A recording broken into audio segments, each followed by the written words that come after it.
Assalamualaikum warahmatullahi wabarakatuh. Perkenalkan, aku Mary. Aku adalah owner dari Bianti Genuine Leathers. Posisinya selain owner juga sebagai desainernya ya. Kalau Bianti sendiri itu memang berawal dari bisnis vinil, Mas. Jadi dikenalin teman ya dari BlackBerry itu. Waktu itu dibilang bahwa Mer, coba deh untuk menjadi reseller ya pertama kali. Aku pikir untuk seru ya gitu dari rumah hanya menggunakan BlackBerry yang hitam itu dan bisa mengolah, mengenal banyak orang, kemudian bisa memasarkan produk, that was so amazing.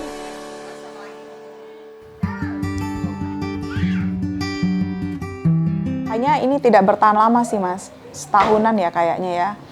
Jadi itu berawal di akhir tahun 2011 apa 2012 apa ya.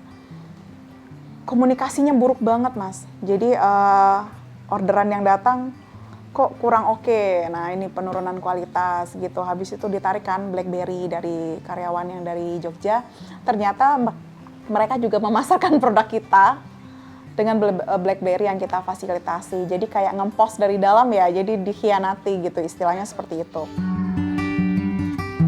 Dalam 3 hari selesai usahanya, udah tidak bersisa, pegawainya pun nggak bersisa. Saya sempat berkomunikasi dengan orang tua, Papa, ini juga posisinya vinil-vinil yang ready stock itu juga diambilin. Jadi itu udah kayak penjarahan ya. Dan workshop berantakan sekali dan boleh nggak dihitung? Aku bilang seperti itu. Papa bilang nggak usah. Itu tidak akan membawa kebahagiaan sama sekali. Untuk kamu ngapain dihitung? Yang kamu pikirkan sekarang adalah istirahat, jeda.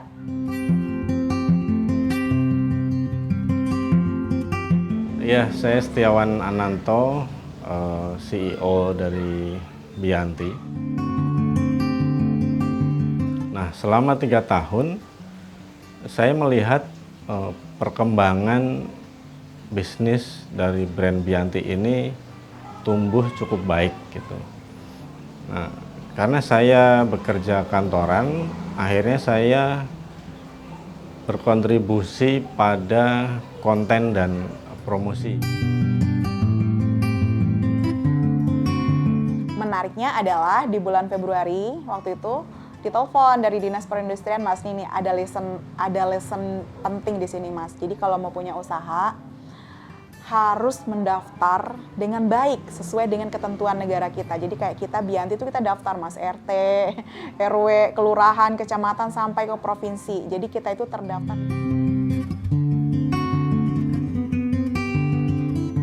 Kebayang nggak sih Mas, nggak ada produk?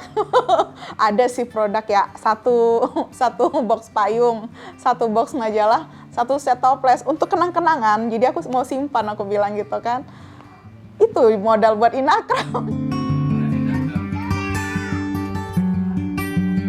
Nah dari situlah saya dinasehatin oleh sahabat yang produsen tas kulit itu, dia bilang, Mer, kayaknya lu harus buka cakrawala deh soal usaha gitu. Nggak melulu lu harus mikirin vinil, itu udah bab kemarin.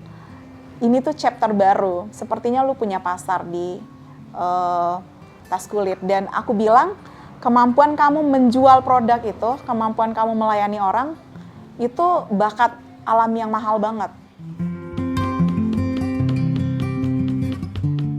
Di awal kita memang terlalu nekat gitu, mengeluarkan merek Bianti yang harganya langsung di atas.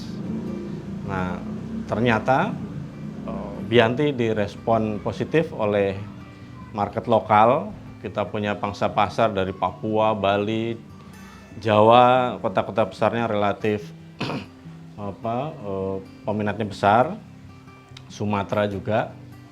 Nah, menariknya ketika brand ini sudah dikenal secara nasional, justru ada masukan, ada suara-suara dari konsumen gitu.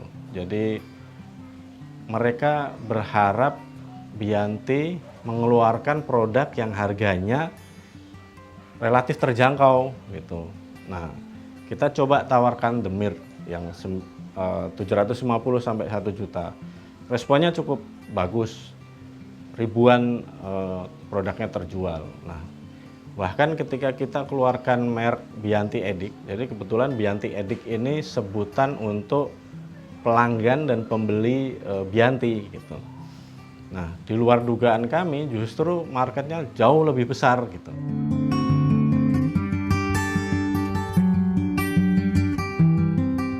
Kita mencoba berkolaborasi dan ternyata ada tawaran juga dari fashion designer gitu.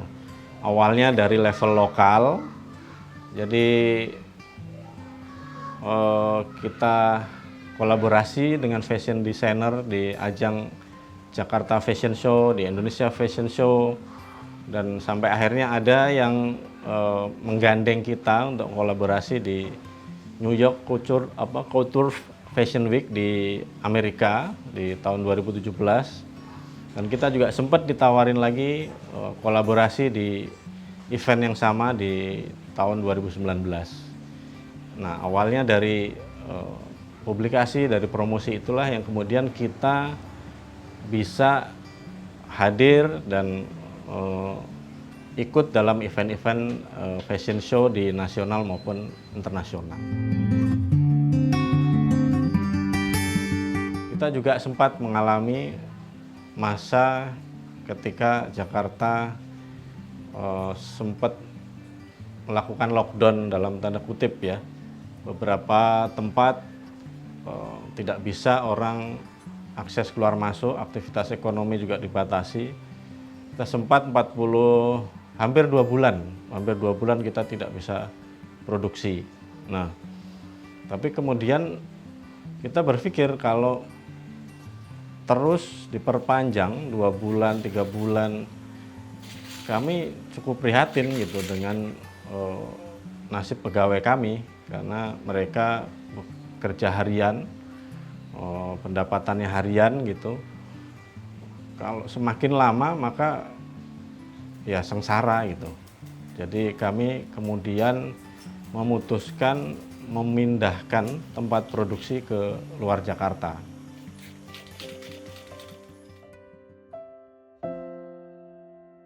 Saya nama Pak Ujang. Saya bertanggung jawab untuk menjaga produksi tas Dianti yang di Jakarta.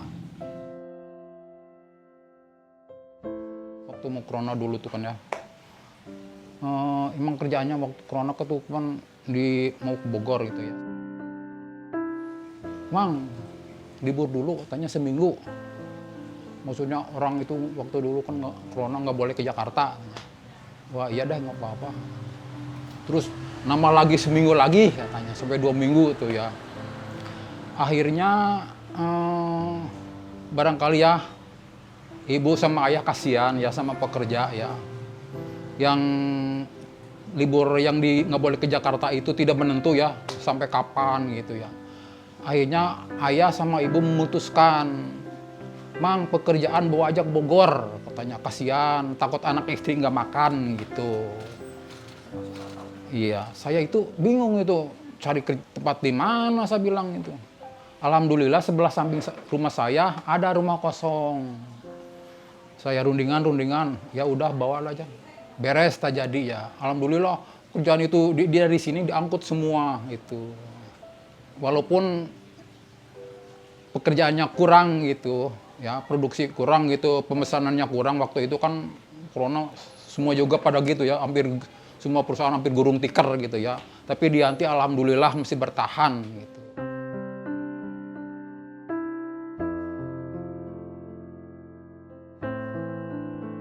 Nah, setelah hampir 2 bulan tidak berproduksi, kemudian pindah ke luar Jakarta. Di luar dugaan kami mendapatkan pesanan dari salah satu bank BUMN yang jumlahnya juga relatif besar. Dalam kondisi pandemi yang relatif penjualan turun, termasuk Bianti sempat mengalami penurunan penjualan 70%. mendapat pesanan ribuan pieces dari bank itu benar-benar menjadi pengobat dan penumbuh semangat gitu. Jadi Bianti ini kan udah dari tahun 2011 nih Mas. Jadi kalau dihitung udah sekitar 10 tahunan gitu. Rasa-rasanya di momen 10 tahun ini pas banget nih kalau kita mengganti apa yang sudah kita lakukan bersama Bianti ini agar terdengar lebih universal gitu. Jadi sesuatu yang orang bisa menerima dari kalangan manapun, bisa menerima dari kalangan baik dari kalangan perempuan maupun dari kalangan kaum laki-laki. Dan BYT it's so nice gitu.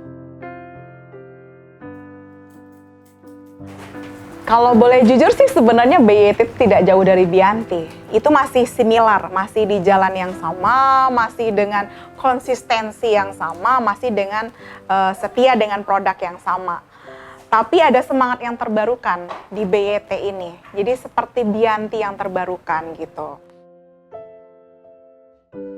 Dengan pulihnya dan membaiknya kondisi perekonomian, kami di Bianti berharap tentu kita bisa menyelamatkan pegawai. Harapan dalam waktu dekat juga kita bisa menambah jumlah pegawai, membuka lapangan pekerjaan. Dan tentu saja kami berharap brand Bianti bisa go internasional.